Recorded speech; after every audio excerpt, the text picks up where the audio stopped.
नमस्कार मंडळी, ठरलं तर मग या मालिकेच्या आजच्या पुढील भागात आपल्याला असं पाहायला मिळालं, आता प्रियाचे सगळे कांड सगळ्यांसमोर आलेले असतात आणि स्वतः सायली आता तिला हात धरून बाहेर खेचत आणते आणि बाहेर फेकून देते आणि म्हणते की तू इतके वर्ष आम्हाला वाटलं होतं रविराज काकांची मुलगी आहेस म्हणून मी गप्प बसले, पण आता नाही, आता मी गप्प बसणार नाही, समजलीस ना?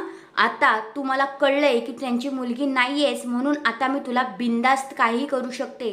मी त्यांचा विचार करून गप्प राहिली होती एवढ्या दिवस, पण आता नाही. आणि सायली आता प्रचंड प्रियावर भडकलेली असते आणि प्रिया मात्र तिच्याकडे खुन्नसच्या नजरेनेच पाहत असते. आणि सायली म्हणते, आता जे काही आहे ना पुढचं तुझं सगळं जेलमध्ये होणार, तुझ्या पापांचं सगळं काही जेलमध्येच तुला आता भोगायला लागणार, असं आता सायली प्रियाला म्हणते. तर हा आहे आजचा पुढील भाग. तुम्हाला कसा वाटला ते कमेंट करून नक्कीच सांगा.